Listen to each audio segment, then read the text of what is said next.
이스라엘 백성들이 실수로 지은 죄에 대해서 하나님께서는 그 속죄제를 통해서 용서받을 수 있도록 해주셨습니다.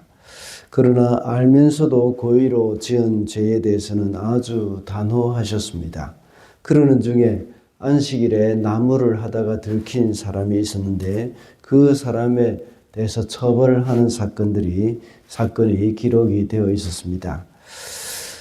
이스라엘 백성은 이제 하나님께 구별된 백성이 되었다고 했습니다. 이렇게 구별된 백성은 구별된 날을 지켜야 하고 죄에 대해서 단호해야 한다고 했습니다. 그리고 하나님의 말씀을 잊지 않기 위해서 옷자락에 술을 달게 함으로써 하나님의 말씀을 생활의 원리로 삼을 것을 말씀을 하셨습니다.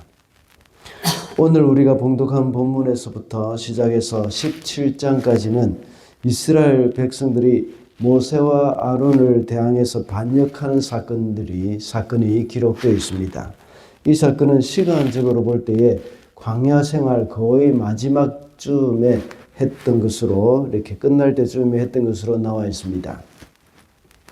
그 중에는 오늘 본문에서 레위 지파에 속한 고앗의 손자 고라를 비롯해서 그를 쫓는 무리와 함께 일어난 그 반역입니다.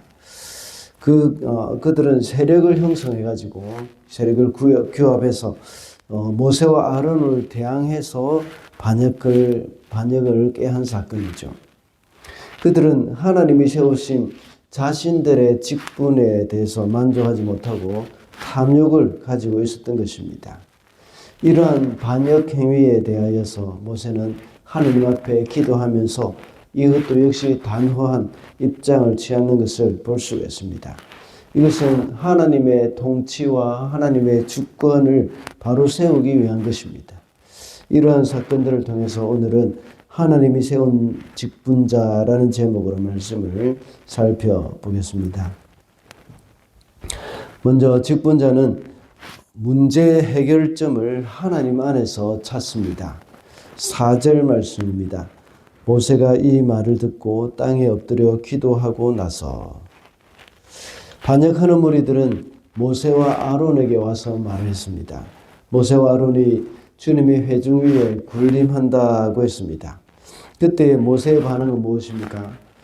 땅에 엎드려 기도했다고 말씀하고 있습니다. 모세가 땅에 엎드려서 기도했다는 것은 그 문제를 하나님께로 가져갔다는 말이죠. 공동체 안에서 지도자에게 이런 말을 한다는 것은 작은 문제가 아닙니다. 공동체가 나뉘어지고 붕괴되는 위험한 일입니다. 이것은 하나님이 세우신 권위에 대한 도전이기도 합니다. 이런 심각한 문제가 벌어졌을 때 모세는 어떻게 했습니까? 문제 해결을 위해서 사람을 찾아가지 않았습니다.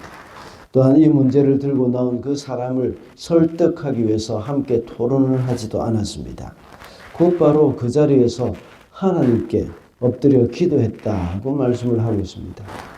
이와 같이 모세는 문제가 터지자 곧바로 하나님께 나아가서 기도를 했던 것입니다. 우리 삶에 있어서도 여러 가지 문제들이 있을 것입니다. 이 문제가 생길 때마다 우리가 어떻게 해야 하겠습니까? 이 문제를 가지고 하나님 앞에 나아가야 합니다. 우리가 이것을 가지고 먼저 사람에게 전화를 하거나 또 사람을 찾아가서 도움을 요청하기보다는 또 그 문제를 일으킨 사람을 찾아가서 함께 토론을 하거나 그 사람을 설득하기보다는 먼저 우리가 해야 할 것은 바로 하나님 앞에 엎드리는 것입니다. 주님 앞에 엎드려서 기도해야 하는 겁니다. 우리 문제를 해결해 주실 분은 오직 하나님이시라는 사실을 우리는 잊어서는 안 되겠습니다. 그 다음에 모세는 그 사람과 함께 이야기를 나눴던 것이죠. 고라와 그 무리들과 함께 이야기를 하면서 이 문제를 하나님의 방법으로 해결을 해 나갔던 것입니다. 인간적인 방법은 너무나도 많이 생길 수도 있습니다. 생각이 많이 날 수도 있습니다. 그러나 시편 37편 3절에 보면 내 길을 여호와께 맡기라. 그를 의지하면 그가 이루신다고 했습니다. 우리 삶의 문제를 내가 해결을 하려고 할 때는 그 길이 보이지 않을 때가 많습니다. 오히려 일이 더욱더 복잡하고 또 꼬이고 이렇게 우리가 해결하기가 너무 어렵게 오히려 만들어져 갈 때가 많습니다. 그러나 그것을 하나님께 들고 나갈 때에 하나님이 그것을 책임져 주신다는 것을 우리는 알아야 하겠습니다. 둘째로 직분자를 세운 분이 하나님이십니다. 9절 말씀입니다. 이스라엘의 하나님이 당신들을 이스라엘 회중의 가운데서 구별하셔서 주님께로 가까이 나오게 하셨소. 그리고 주님의 성막일을 하게 하셨소. 그뿐만 아니라 당신들을 회중 앞에 세워 그들을 돌보게 하셨소. 그런데 이것이 당신들에게 부족하단 말이요. 모세가 고라에게 한 말이죠. 고라는 레위 자손으로서 모세의 가까운 친척입니다. 레위 자손이기 때문에 성막일을 하면서 하나님을 섬기게 하신 것입니다. 그뿐만 아니라 레위 자손으로서 영적인 지도자로 세우신 것이죠. 레위인이 이렇게 맡은 직분은 바로 하나님이 맡기신 일입니다. 하나님께서 이스라엘 회중들 가운데서 고라를 구별하셔서 레위 사람들을 구별하셔서 주님께 가까이 섬기게 해주신 것이죠. 그래서 성막일을 돌보게 한 겁니다. 특별히 고핫 자손입니다. 이 사람은 늘 이 성막 기구를 옮기는 그런 일들을 했던 것입니다. 모세도 역시 아론과 함께 고핫 자손이었습니다. 그들을 하나님께서는 이 모세의 가까운 친척이기도 하죠. 그들을 아주 소중한 일을 하나님께서 맡기신 것입니다. 그리고 백성들에게도 존경받는 그런 사람들이었습니다. 고라는 하나님이 맡겨주신 그 일을 그러나 소중하게 여기지는 않았던 것 같습니다. 그 일이 당신들에게 부족하다 하는 그런 자기들에게 부족하다 하는 그런 생각을 하게 됐던 겁니다. 그래서 이 모세가 그런데 이것이 당신들에게 부족하단 말이요 하고 9절에서 말씀을 하고 있는 것이죠. 그래서 자신들이 이 맡은 그 일이 부족하다고 느꼈기 때문에 불만을 품고 모세와 아론의 일을 탐내었던 것입니다. 하나님은 각 사람들에게 맞는 일을 맡기십니다. 그 일을 소중히 여기는 마음이 우리에게는 필요합니다. 어떤 사람은 담임 목사의 직분을 맡기기도 하시고 또 어떤 사람은 장로의 직분을 맡기기도 하십니다. 그리고 또 어떤 사람은 구역장의 일을 맡기기도 하시고 또 어떤 사람은 사역부장의 일을 맡기기도 하십니다. 이 일을 잘 감당하기 위해서는 이 일을 맡기신 분이 하나님이시라는 사실을 잊어서는 안 됩니다. 우리가 이 사실을 잊어버릴 때에 그 일에 대한 불만이 생기게 되고 그 일에 충성할 수가 없어집니다. 자신의 기분에 따라서 일을 하기도 하죠. 하나님이 세우신 직분이라는 것을 명심할 때에 또 하나님이 우리에게 맡기신 일이라는 사실을 명심할 때에 어려움이 와도 그것을 잘 이겨낼 수 있습니다. 때로는 손해가 있어도 그 손해를 기쁨으로 감수합니다. 사람들이 자신을 몰라준다고 하더라도 그것에 연연하지가 않습니다. 또 사람이 알아주지 않을 때는 오히려 하나님께서 알아주신다는 그런 생각으로 기뻐하게 됩니다.